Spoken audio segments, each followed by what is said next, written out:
Okay, this was the letter that we read for Sharon Bowles when we went to Brussels in March. Dear Sharon, we are a family of 5, a mother, a father and 3 young children under school-going age. Both I and my husband put ourselves through college at night while working during the day. I've worked consistently since 1992 and my husband has worked consistently since 1991.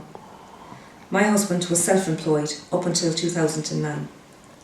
He has a mortgage and I have a mortgage. Both were taken out when we were single people and before marriage. When my husband's business started failing, we were down to a single income family as opposed to 2. Overnight, I pretty much knew that we were in trouble.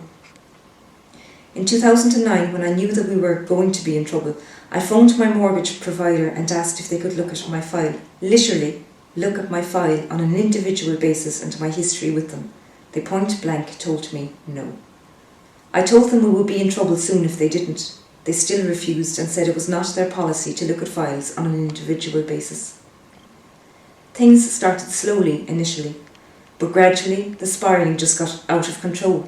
Simple things like our little man has at times a terrible time being an underdiagnosed asthmatic, or the time the engine broke down in our 12-year-old car. These type of things happened and had to be paid for. €1,000 for a new engine, €500 for a special inhaler plus drugs and 3 doctor visits, 1 visit to accident and emergency to someone with nothing. €1,500 is an awful lot of money. I tried to renegotiate with my husband's lender. We were told a few things by officials in Bank of Ireland, some of them being my husband should get his wife, me, to get a loan to pay his debt. One of the representatives from Bank of Ireland told him that she could not understand why either my husband or I was worried about his debt, as his loans at the time were performing. This made no sense to us as we could not pay the debt fully, only the interest. Another representative from Bank of Ireland told me that I should stop paying my mortgage and pay his instead. Another representative asked my husband to sell his house and to pay the shortfall back to the bank. This will be a figure of approximately €100,000. How can one pay their mortgage, pay anything when they have no income, not even a social welfare payment as he was self-employed? I could go on with the different things we've been told, but I won't. I haven't got the energy for it, and I don't want to bring up old wounds. I'm trying to conserve my energy for our relationship and our children, as they are the most important things, not banks, not houses, not money, not bonds. My life, my quality of life, my children's lives and their happiness, my husband's life and his happiness, they're my number 1 priority and they always will be. I used to be worried before. I used to be stressed, so stressed I wasn't able to sleep for days. I was so bad that my doctor put me on antidepressants, but I now see the wood from the trees. This is my life. This is our life. No bank is going to bully boy me or my family and kill us. Oh no, no way will that happen. I will not let it. The banks are running people out of this country, approximately 1,000 people every week. I will not let them do that to us. For a short while, only because we had a small amount of savings combined with my salary, I was able to pay something to my husband's mortgage, pay part to my mortgage. I had to cover the shortfall on my mortgage repayment as the rental market has lowered the prices of rental properties. It couldn't go on. I couldn't keep the house together, the car filled with petrol to get me to work, the kids okay. I just couldn't keep doing it.